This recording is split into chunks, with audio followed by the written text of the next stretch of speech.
I'd like to say that the sponsors of our lecture series, we have a new sponsor. Bartlett Tree Experts is helping support us greatly. We want to say thank you to them. And also the Rhode Island chapter of the American Society of Landscape Architects and the College of the Environment and Life Sciences. Those are our sponsors for this year. I want to also thank Samantha Gifford, and I saw Phil Frias here. They're helping out with getting the reception, and it appeared that as soon as they put those cookies out, they were gone, which is good. Tonight we're particularly pleased to have two landscape architects. This is not going to become a habit, but actually it's a nice thing to have two perspectives in one evening. We're special tonight because we have two graduates from our program from some years past. Kristina Stevens and Danielle Desilets. Kristina graduated in 2006 from the BLA program, and she was an outstanding student, although I could not figure her out. But as soon as she graduated, she was hired by Carol Johnson and Associates and has been there ever since. She works on international large-scale master plans and is often involved in mixed-use developments that are sustainable, transportation-focused, pedestrian-friendly, and culturally significant. And then she threw in equestrian also. So she works on equestrian projects as well. She's a great friend of our program. She comes up here, as does Danielle, to critique our studios and to help out in any way that she can, which we appreciate very much, and thank you for it. Danielle Desilets is an associate with Carol Johnson and Associates, where she has worked since 2006. Danielle graduated before Kristina, and she went to Cornell University to get an MLA, and so she then came back and joined Carol's office. She's currently working on Champlain College. She works on campus design, embassy design, and other master plans. She's a project manager for a new performing arts center at Hobart and William Smith Colleges, so she does do campus master plans and designs. And she's also interested in cultural, historic landscapes, and also works on some of the more significant older landscape projects in the office. One actually was a renovation of the Robbins Library in Arlington, Massachusetts, which was a Frederick Law Olmsted landscape. She's registered in Massachusetts and Connecticut, active with the National Trust for Historic Preservation and the National Association of Olmsted Parks. But most important for this evening is that I've asked them both to come here because they're graduates of our program, and they sat where you sat years ago, and I think it's critically important for them to share with you the process, the pressures, the changes that have occurred in the profession so that you can benefit, and then you can all accost them and ask them for jobs at the end of this. So I'd like to, who's coming first? Okay, so I'd like to introduce Danielle Desilets. Thank you. Good evening. Kristina and I are going to share the stage a little bit tonight, so it'll be a little back and forth here, but I'm going to start with a little, because Kristina and I both are at CRJ and have been since 2006, I'm going to start with a little CRJ intro before we get into more of what we actually do at CRJ and what we have done for the last several years. So CRJ, or Carol R. Johnson Associates, is a landscape architecture and environmental planning firm. We have offices in Boston, Knoxville, Tennessee, and Shanghai. Carol herself started the firm in Cambridge in 1959, and she is still practicing. She comes in more or less every day, a few hours a day, and picks some great projects to work on, and that's when she's not traveling or lecturing around the globe. We currently have about 60 people in our office, and I think we're one of the I'd like to say we're one of the largest all landscape architectural firms in the area. At CRJ, we practice just about every type of landscape architecture in every realm. We do very little residential unless it's large master mixed-use planning or something. Kristina will talk more about that. And minimal golf course design, but pretty much anything else up here we do. Our clients are local, national, and international, and they're both public and private. Our design approach integrates natural systems with built features, achieving high-quality, cost-effective solutions through the use of environmentally sensitive design. And we think we're adept at working with complex sites where standard design technologies may not always be suitable. You may know our work from here on campus. We've been fortunate to, we've developed and built landscapes for the Orion Convocation Center, the Freshman Village Big Six, Hillside Residence Hall, Hope Dining Hall, Little Four Dorms, as well as the Campus Visitor Center in the Ranger Green and the Pharmacy Building.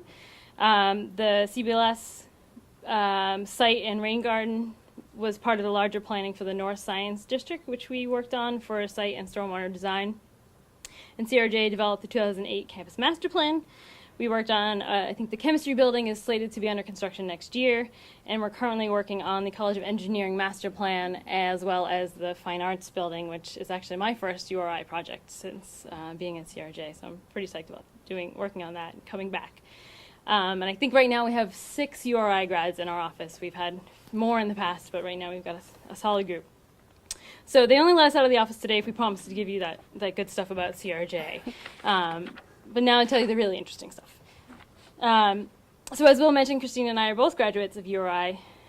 We finished a few years apart here, and we have different paths to get here, and we both ended up in 2006.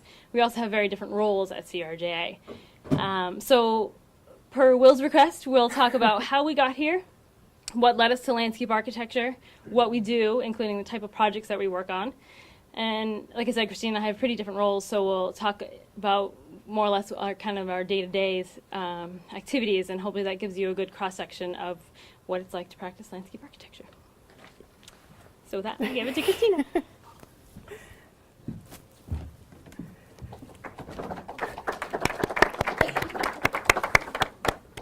All right, well, as you can see, that's me.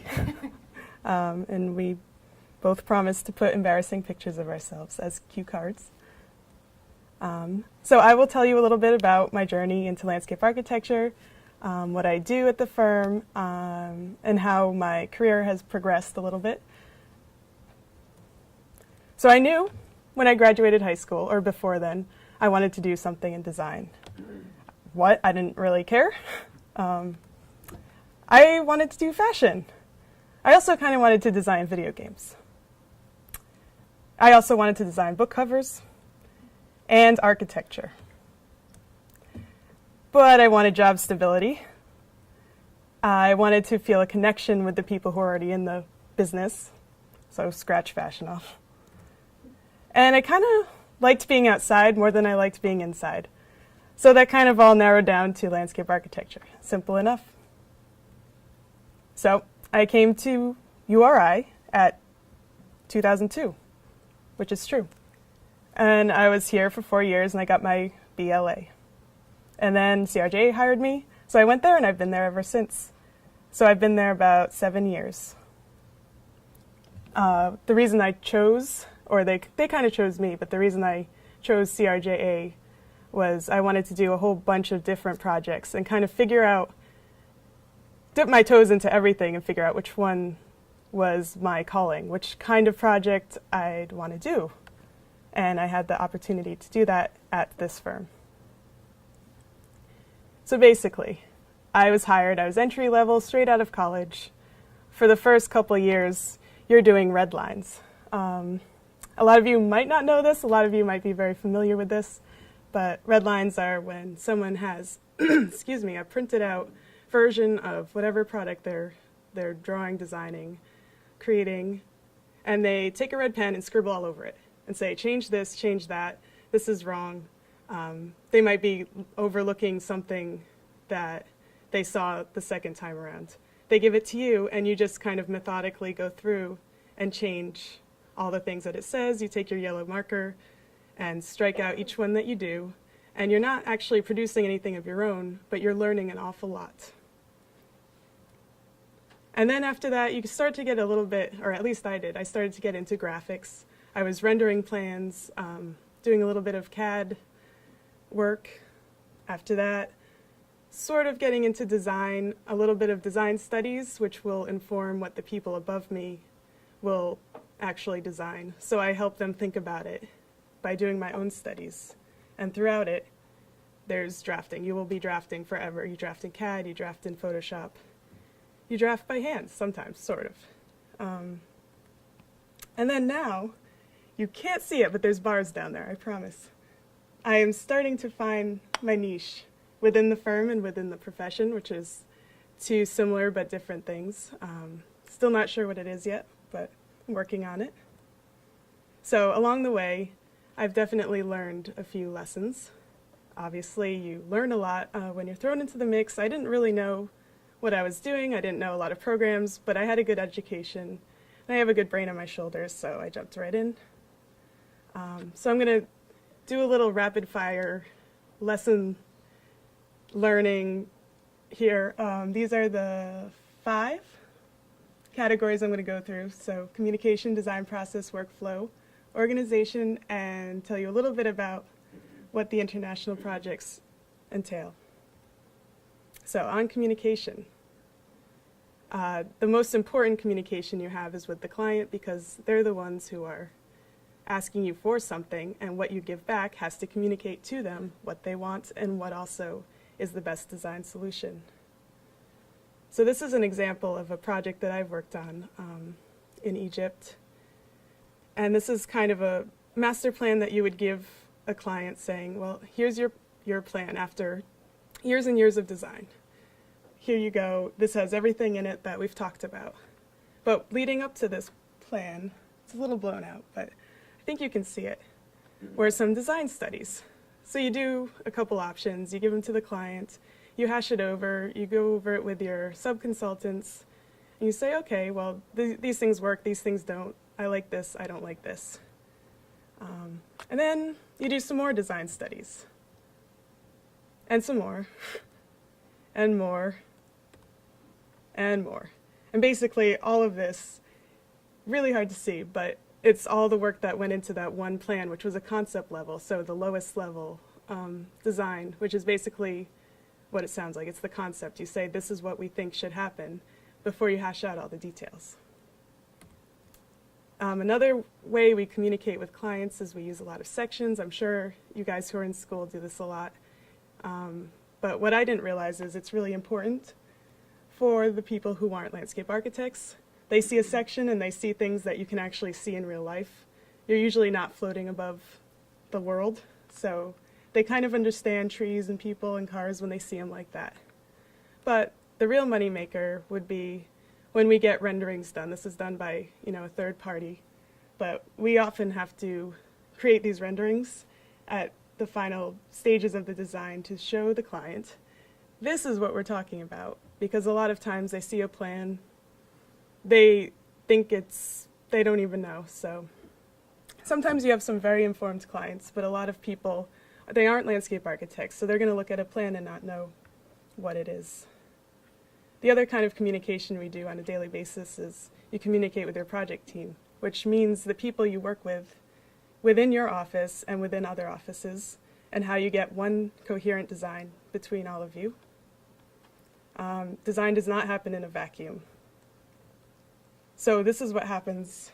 All of these and more, I didn't think of everything, but these are all the different factors that go into one plan. And any one of those can bring in their own design, their own ideas, constraints, opportunities. Another way we communicate within the project team, which also may include the client, is we do lots and lots and lots and lots of diagrams. So we're here communicating some very sophisticated, very complicated ideas in as simple a way as we can, because these kind of bold graphics are something we use on a daily basis. You actually put a lot of time into them, but the payoff is very, very good. So on the design process, I wanted to share this because this is just what I was doing yesterday. I spent a day, I was designing a seat wall. It's a custom seat wall. But this is one day's work of the iterations of a single 2.5 meter seat wall in SketchUp.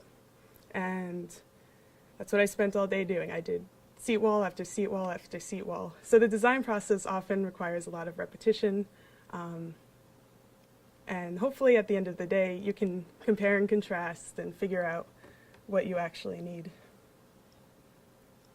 What happens in our office, it's different in every office, but we have these kind of pods where there'll be a few people working around the same kind of desk area, but they all face in different directions.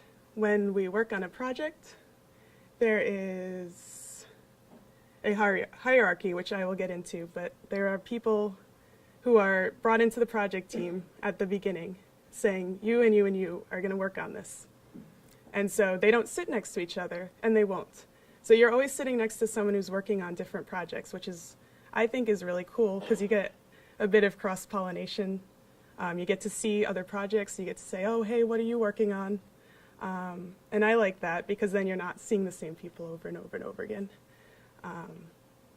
So this is actually how we work, is you need to find a space where you can all come together. So there's conference rooms, there's tables like this, which are kind of central, where people come together and hash things out within the office. This is no one in our office, but this is our hierarchy, basically. What happens on the internal project team within our office is there's the project principal who watches from on high and makes sure everything goes well. That's the person whose stamp of approval is on it. And they're involved in the highest level communications with the client. And working under them would be a project manager who's greasing the wheels, making sure everything's working fine. They do the scheduling, the budgeting, all the hands-on things that isn't production. And then the project manager is managing the landscape architects, who there's a little bit of hierarchy within all these kind of people, but they're the ones who are down there doing everything, producing the work, helping the project manager with design studies. So pro tip, get a handle on your scheduling. This is something that took me a while to figure out, is figure out how to figure out how long it takes you to do each task. Because a project manager, if you remember the hierarchy, is going to say, hey, I need you to do some of this list of tasks.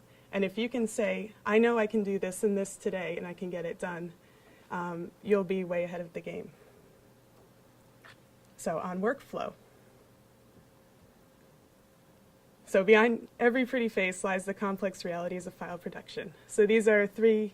Not all the graphics I'm showing we've done in-house, because a lot of times we get external renderers, but these three were done in-house using no less than 3 different programs to produce the graphic, not to mention the design that went behind all of them. So our workflow involves a lot of juggling. This is just a random screenshot. I thought it was a good example. You kind of can't see it, but there's CAD open, and the CAD is informing the Photoshop in the background, which you really can't see. And then there's a hand sketch to the left, but all of these things are creating this one graphic, which will go into a booklet, which is probably a master plan booklet with text and images and diagrams. These would be the programs that I use on a daily basis, Photoshop and Design. You probably recognize all of them. I would say AutoCAD and InDesign are probably the ones I use the absolute most. And there's also plugins, extensions, and things like that that are involved in all of these different things, but at the surface level. And there's also other programs that we do use. This is an example of a really complex problem. This is not a design. This is actually a diagram that we had prepared to illustrate the constraints of this one site.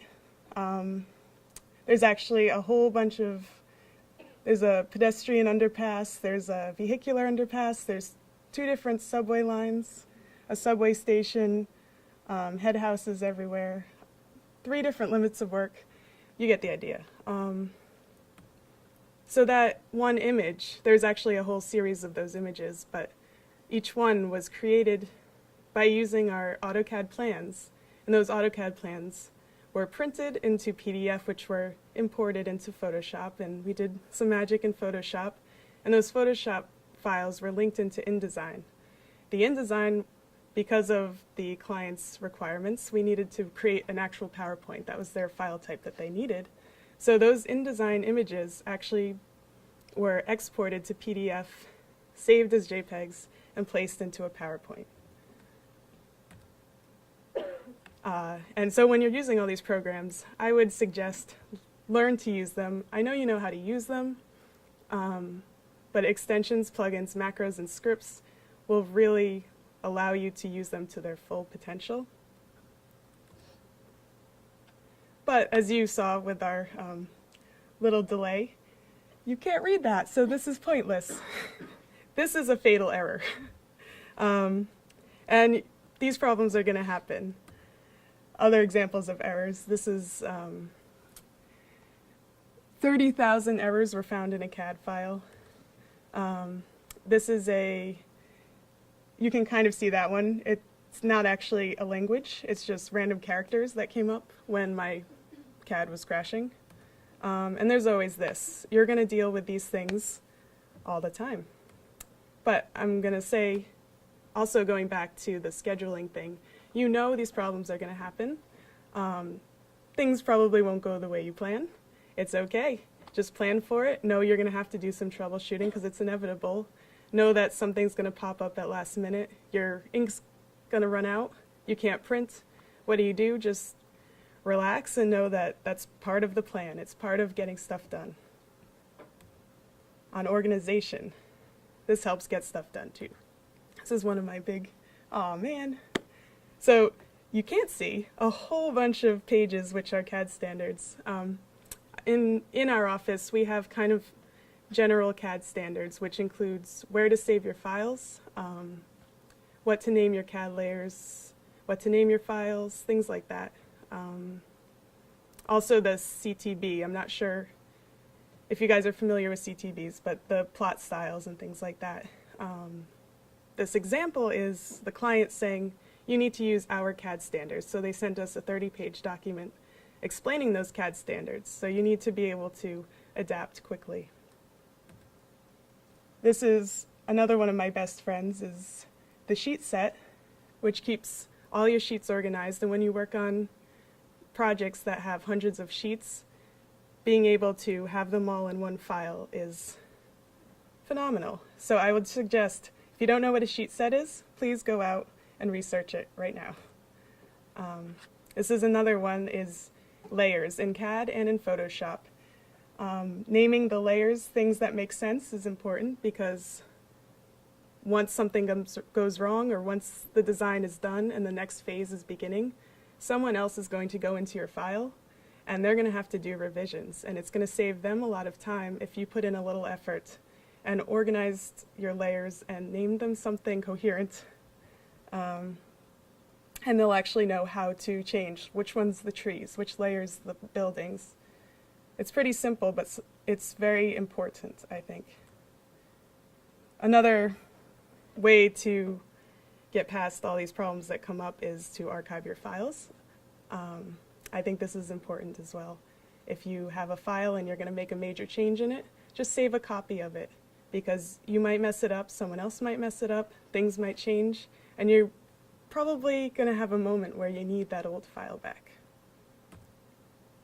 Okay, so what does all this go into? For me, I work on an awful lot of international projects, so I'll give you a little bit of a spiel on what those are. Here's some examples of those projects. We have projects in the UAE, China, Saudi Arabia, I believe, and Egypt. And as you can see, they're all different types of projects. There's an equestrian one there, so yes, I do those. A couple of residential projects and a mixed-use project. And what we do that's international is basically everything. What happens is if an international client comes for you or your project team saying, I would like you to work on this, it's probably a very big, complex site, because otherwise they could get help from within their own area. Now this, I have not gone to most of these places, or any of them really, but if you could see the map, you could tell that there are a lot of different areas that I've worked on projects in. That cluster to the right is Inner Mongolia in China, I promise. There's the Middle East and Saudi Arabia in the middle there. Europe's up there. And then there we are in that cluster to the left, and that's Alaska, way in the upper left. So when you're working in all these different locales, or at least working on projects in them, there's a lot of learning and adjusting that at least I had to do. So learning. Local construction techniques, the codes, the available materials are always different. This is a project in China where that runnel right there would never meet any code ever in the US, but we were able to do it in China because their codes are different. Culture, there's obviously some similarities between cultures between the US and some of these locales, and some differences, even personally with my own personal culture and faith and this and that, and those of our clients and the users.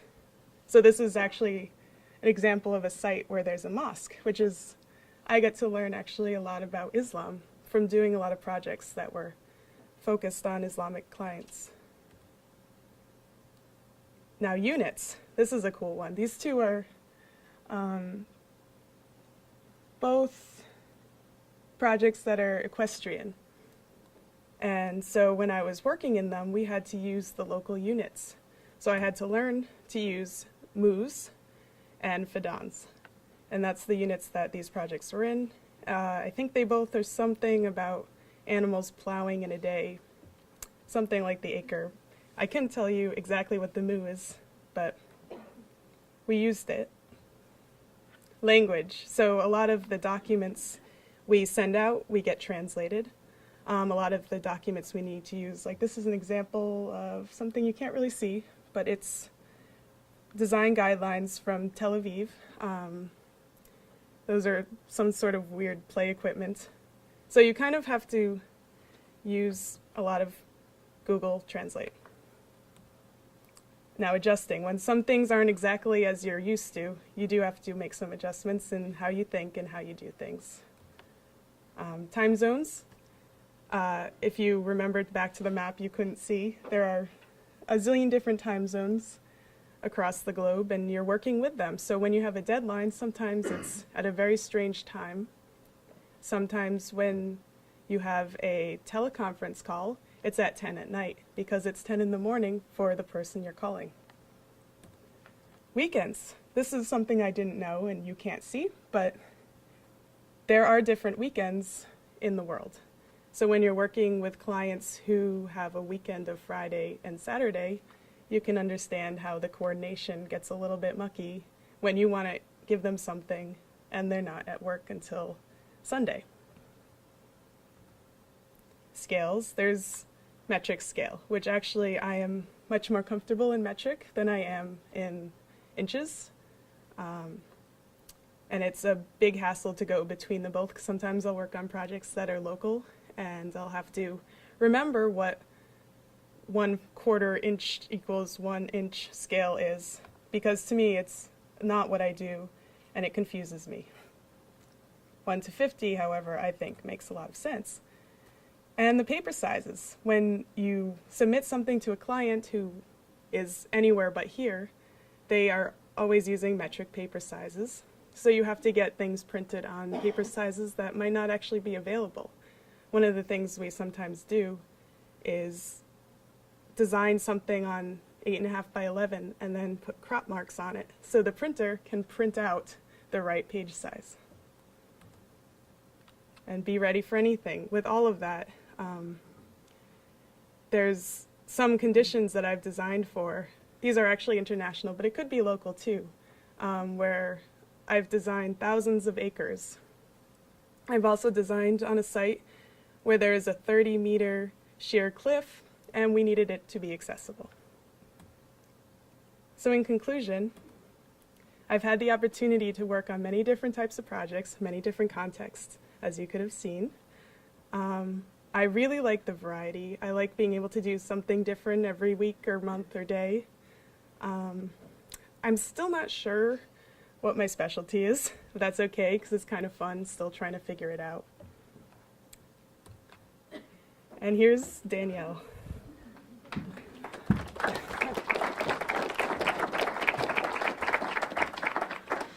Embarrassing photo number 2. So why did I get into landscape architecture? The story I always tell people is my grandfather was a firefighter, and most firefighters, I think, have kind of a second job.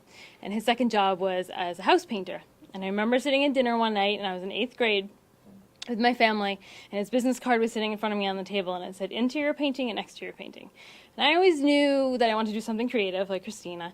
And somewhere along the way, I thought maybe it was interior design. So I looked at this business card and I said, I'm going to be an exterior designer. And my dad said, because he knew what it was, that's landscape architecture. And I was like, all right, I'm sold. So I didn't really know what it was. It took me a long time, I think, to fully figure out exactly what it was. But I grew up spending a lot of time looking at books that my parents had for, deck construction, and they did a lot of work on the house. But I knew I liked the idea of the sound of landscape architecture. Now I know that this is kind of the big idea of landscape architecture. But I liked the idea of landscape architecture for 3 reasons. One, like Kristina, I was into design and into fashion design.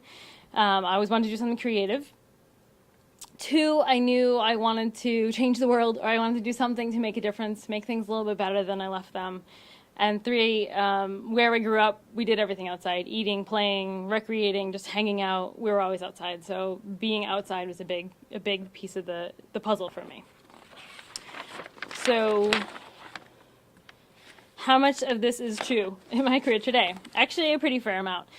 Creativity, there's no question that every component of what we do is actually definitely has a creative component, whether it's marketing, proposal writing, trying to figure out exactly how you're going to win a job, convince people that you're the best team for the job. It's obviously in the planning process, whether you're creating a full-size planning document like some of the images and plans Kristina showed you, thinking the big picture ideas, down to the construction detailing of the smallest detail and the smallest decision that goes into every design project. And even absolutely in the construction administration phase, it's a little bit more of the troubleshooting, but working with contractors, you always have to be creative. And I'll get into construction a little bit more later. As for being outside, it's a little bit limited, and I think for me it kind of goes in spurts. Whether it's pre-bid site walks, if you're going to a project for the first time before you have it and you're trying to figure out what the site is all about, what the project is all about, getting to know a site once you've won it, site inventory. The photo down the lower left is the Atlanta Beltline project. Is a 300-acre park. There's an old quarry that they're turning into a reservoir and then designing the park around it. And I just love that image because the design team's standing on this precipice and there's just one little orange cone so you don't fall over. But just, get outside to see what a site's really all about. Sometimes in the design process, you might have a meeting to look over materials, selections, or a layout, a design with a client. It doesn't happen too often, but it depends on the project and depends on the client. And definitely in the construction process. Tree tagging, this was a couple weeks ago, actually selecting the trees for a project. It's one of the treats of the job for me, I think, is going to the nursery and actually picking out each tree that I want or shrub that I want on the site and making sure it has the right character. And certainly job meetings with contractors, opportune images, making sure that they're building things the way you want it to and making sure things are going smoothly and that things get done appropriately. And as far as making a difference, I certainly like to think so. Creating places for people to gather and to recreate, I think absolutely you're making things a little bit different. You're just changing the way people experience the outside. I work mainly on parks, both active and passive recreation, trails, ballparks. We also work on a lot of campuses, both primary, higher ed. So you're shaping the way, like our work here at URI makes a little bit of difference of how you experience your years at university. I think just the way the spaces you get to be outside in and walk through every day. And I've actually and for me, working, as Will mentioned, working on preservation projects, I love the idea of people learning outside and using the landscape to help educate. So making that little impact there. And I've had the good fortune to work on the Massachusetts Fallen Firefighters Memorial at the Massachusetts State House, and that's certainly a big project for me because they have the 9/11 service there every year, and just knowing what that means to so many people is pretty cool, I think.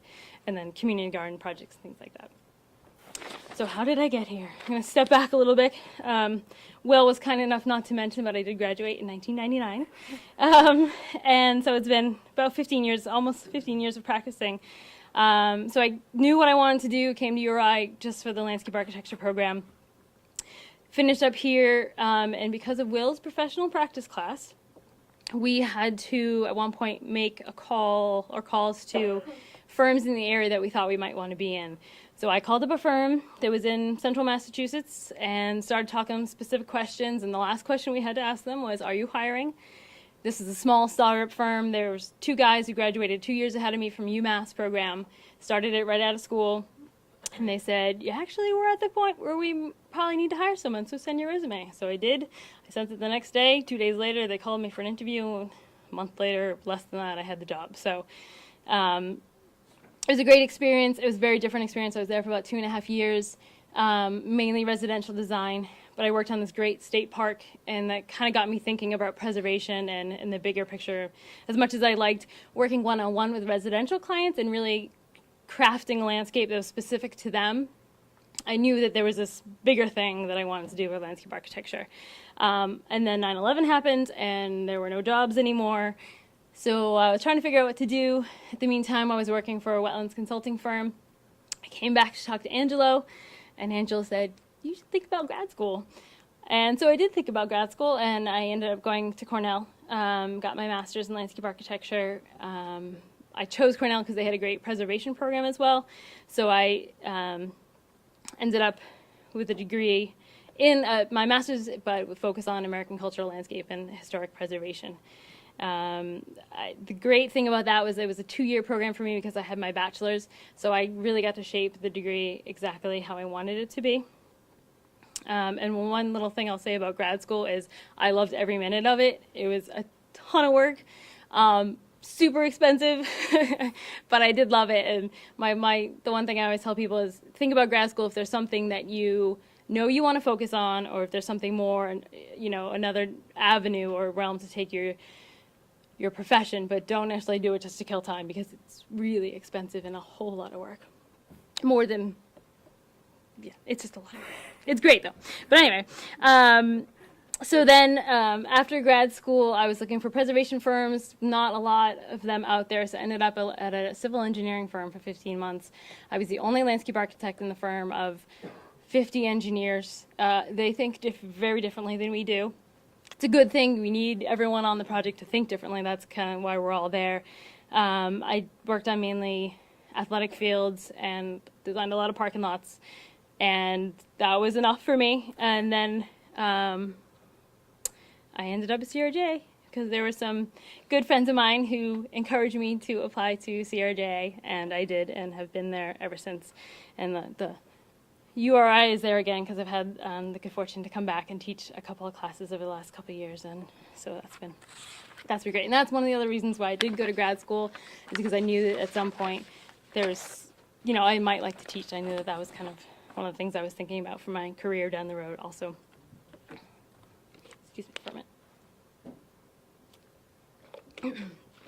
So at CRJ, like I said, we do so many different things, and there's enough principals in our office that each kind of have their own little focus, that we all kind of get to work on what interests us most. When we know what it is and when we can, speak up for it, we get to work on those projects. So if there is a landscape architecture project, if there's a historic preservation project, it typically comes to me as a project manager to work on that, because not a lot of people in the office are interested in it necessarily, so that's perfect for me. I do work on a lot of parks and trails, and we do a lot of campus work. So a couple of images, I've got to work at Fort Adams. We did a master plan.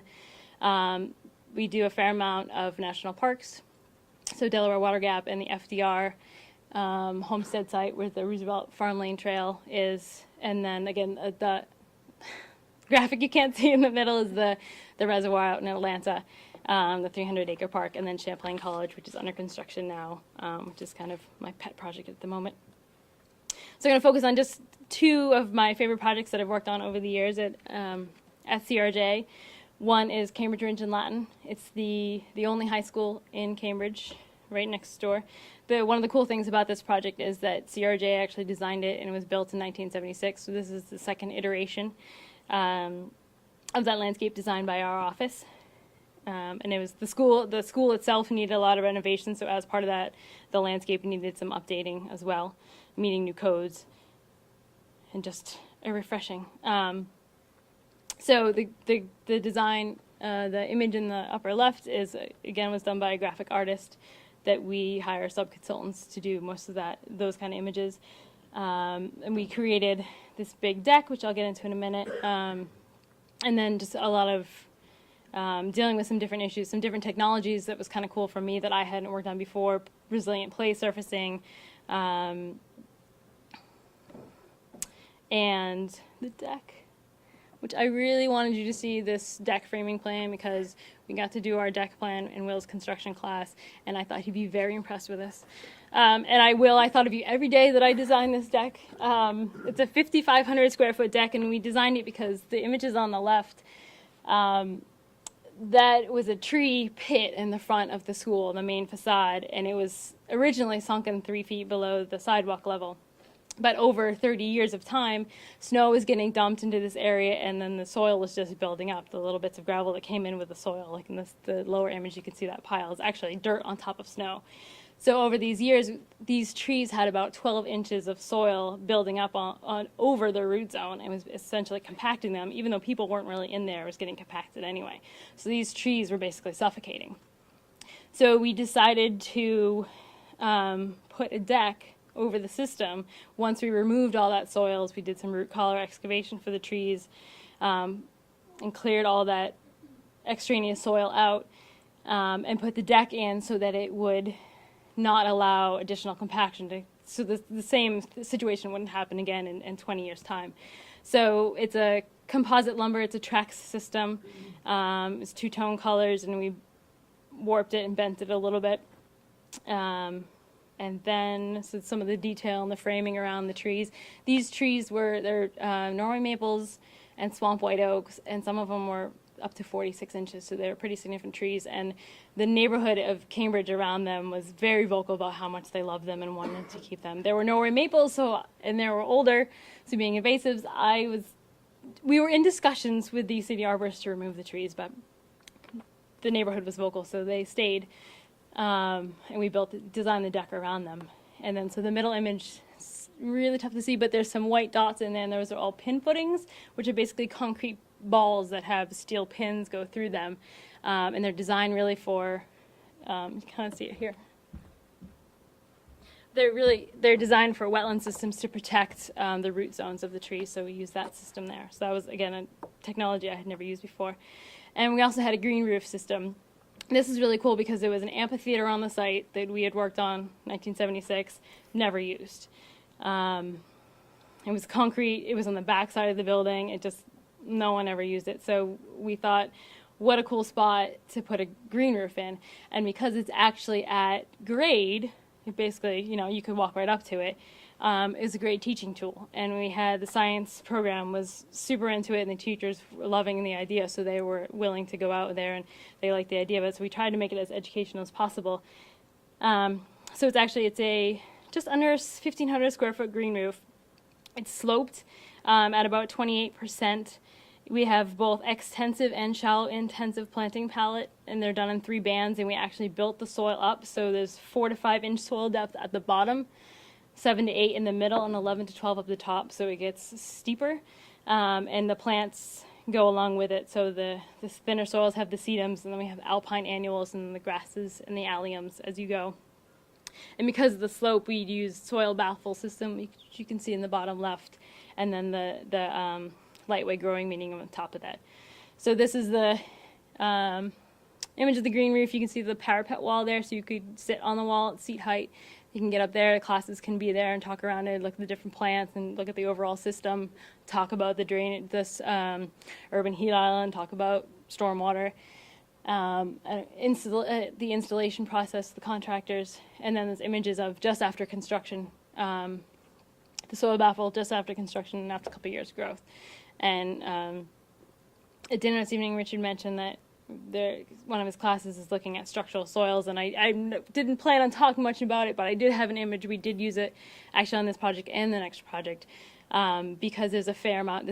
Cambridge is very urban. It's right up the street from the Harvard Design Center and Harvard Yard, and so wrapping into the school is essentially a full city block. So on 3 sides of it, we had to deal with streetscape conditions and how to grow trees and a sidewalk, a heavily used sidewalk.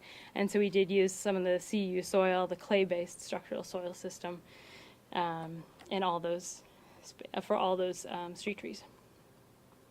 So Massachusetts Maritime Academy, I grew up in the next town over from this, so this was great for me to kind of come home. The Mass Maritime Academy has a great program. They're super sustainable as part of their teaching. And this building is actually a net zero building. It's oriented, you can see the wind turbine was already there. It's oriented, actually the slope in the roof you can see in the front a little bit comes down to a peak. That was specifically designed to ensure that they weren't taking any of the wind away from the turbine. It's oriented, this glass facade, they get all their heat from the solar orientation. We used geothermal wells. This is Buzzards Bay is in the back there, with drawing cold water up. That's the entire cooling system.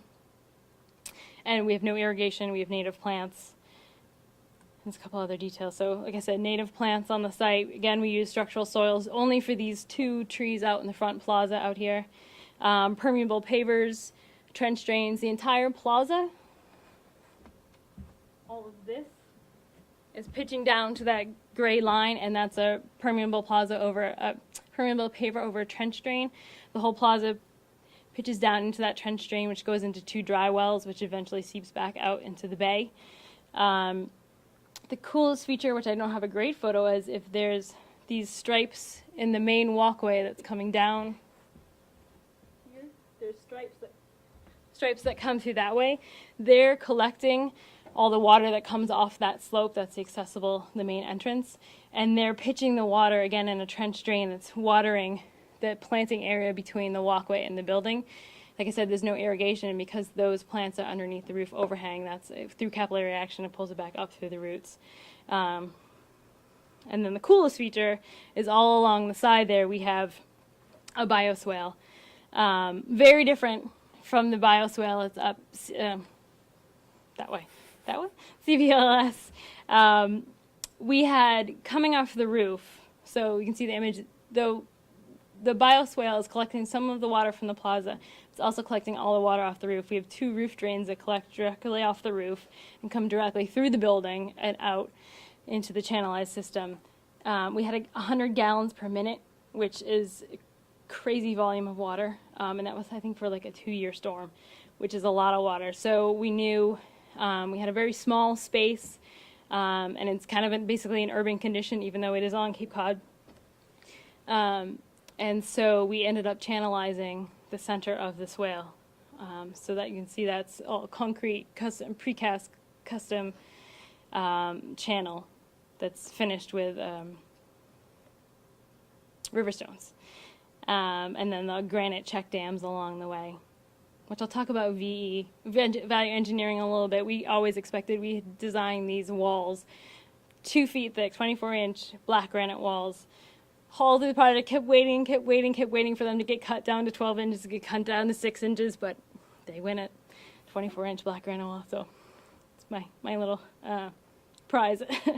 But I just think it's a nice little sequence if you can see exactly how the bioswale runs the length of the building, hits each check dam, and then there's can't see it in that image, but there's the whole through the final check dam, and then it goes into the detention basin just beyond, sits there, all the final settlements, whatever sediments are left settle out, and then the water discharges back into Buzzards Bay beyond.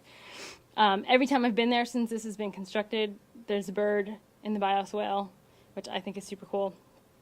And just some final images of the site. It gets used all the time by the students out there. Like I said, it's at the very end of the Cape Cod Canal. And this is the planting palette that we were working off of is all natives, and that was kind of our inspiration for the palette of the site. So, what surprises me about my career so far? When I was here at URI, I never expected to get involved in preservation. I kind of think I knew maybe there was an inkling of something that I liked the idea about teaching, but I didn't really know anything. I hated history growing up. It was all about wars and leaders and presidents and dictators, and I didn't care about any of that. What for me is most interesting is people and how they use the landscape and how they live outside, and that to me is the most interesting thing. And I, like I said before, I also love that there can be an educational component to the landscape, because I don't think all learning has to happen inside. And there's so many great ways to teach about sustainability, about history, culture, health, plants, ecosystems, all that can happen outside. Probably better or easier or more directly than inside. But so again, these are some of the preservation projects I've gotten to work off. The game farm is actually my thesis project at Cornell, the state park that kind of started it all in Massachusetts. And right now I'm working on a national cemetery down in Virginia. It's a Civil War national cemetery, which is very interesting and has a whole set of its own challenges. Also surprised about the amount of interaction with other professionals or just other people in general. Engineers, preservationists, planners, architects, contractors, ecologists, graphic artists, and there's probably 5 different kinds of engineers you work with. Owners, clients, and residents, not always the same people. In fact, they're usually different people. Politicians, and then even within your own firm, working with marketing, working with accountants to kind of support what you do, and kind of on the project management side of it. Surprised about all the information you need to know. All those supporting classes that you have to take, you'll use at least something from every one of those. Soils, absolutely. Algebra for grading constantly. Geometry, absolutely. Botany, obviously. All those good things. You'll need to know accessibility, building code, green technology. There's a little bit of everything you need to know. And then communication, if you can't draw or write some way, you need to find a way to present your ideas to the client or to your project manager or whoever you need to basically to sell it to. You have to find a way to translate that to the people you need to. Probably the biggest surprise, and again, you can't see the maps, but is all the places that or how much I've gotten to travel, especially since being at CRJ. Kristina mentioned embassy work. We do a fair amount of embassy work. In May, I got to go to Brussels. In a couple weeks coming up, I'll be in Prague for a week. A few years back, I was in Hong Kong and Taipei, parts of the world that maybe I didn't know that I necessarily would visit or never thought I'd have the opportunity to go to. And you get a unique kind of perspective on them. And all over the U.S., or at least a lot in the Northeast, definitely. Portland, and this includes conferences too, because I do love going to conferences, and so I'll take an advantage of going a conference in Charleston and spend a couple extra days and a couple days in Savannah to see as much as you can. And it's all the wonderful part of one of the wonderful parts about landscape architecture is you can visit a city, and no matter what, you have to explore the city. That's kind of part of your job as a landscape architect. The more you see is always informs your design. And lessons learned. So I'll try and go through these quickly. So this is my little synopsis of what I've learned in 15 years of practice. Most of them come in the last 5 years of a lot of construction. Like I said, value engineering. It's always part of a project. It's basically trimming your design to meet a budget. You may start off with custom designed benches, custom cut granite pavers. You'll end up with concrete unit pavers and a little more standard looking custom designed benches, or you may end up with colored concrete pavement with off the shelf benches. And I think absolutely you still get a lovely landscape, but it's a little disheartening and it can be painful, but it's part of the process, and you know that you can still come out with, paying attention to detail, you can still come out with a beautiful project out of it, but it always happens. Something, as Kristina said this too, always expect the unexpected, I think, or something unexpected always happens. No matter how well you think you've planned or how tight you think your construction documents are, something always goes wrong. The survey's wrong, utilities aren't where you expect them to be, the middle image on top, contractors decide to build whatever they want to build. There's an accessible ramp there. This whole slope goes all the way up to a street. It was all supposed to be nice, even accessible gradient, but they decided to put an ADA ramp in there. I think it's coming out. We'll see. Still battling. And then again, you know, just you never know what you're going to get from contractors, or, you know, part of the construction process. Those are my 24-inch black granite walls, and spent a lot of money to get those in there, and as soon as they go in, they get a big old chip in them. So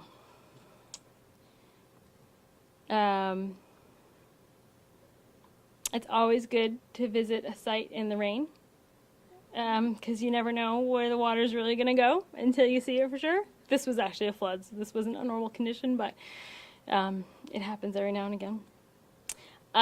You will always have to explain what you do. Even family, they may never get it. That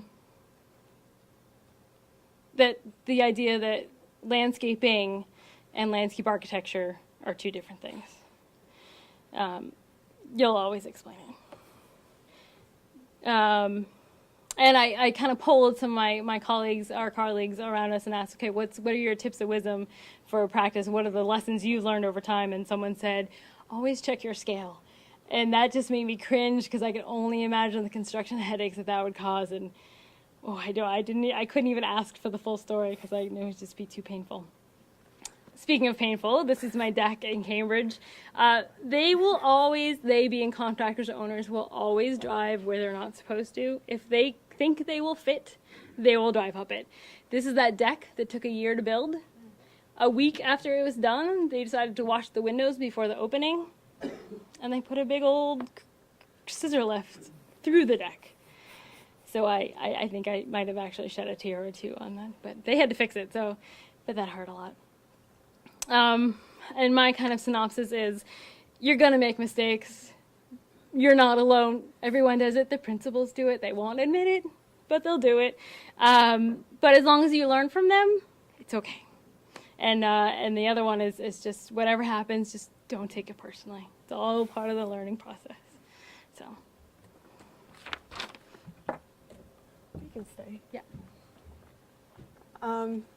So just in conclusion, I guess, you can see that what both of us do is extremely different.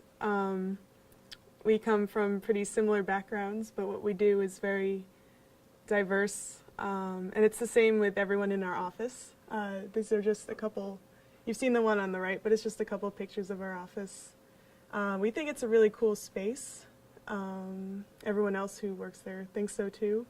It's kind of like an old comfortable shoe. It's getting on in years, but it's got some cool details. It's well worn. It is well worn. We do need some new carpets. But we also have a lot of fun together. There's a lot of traditions in our office. We have a softball team. This is from one of our holiday parties. We do a little scavenger hunt game. Pie baking, pumpkin Oh, carving. yeah.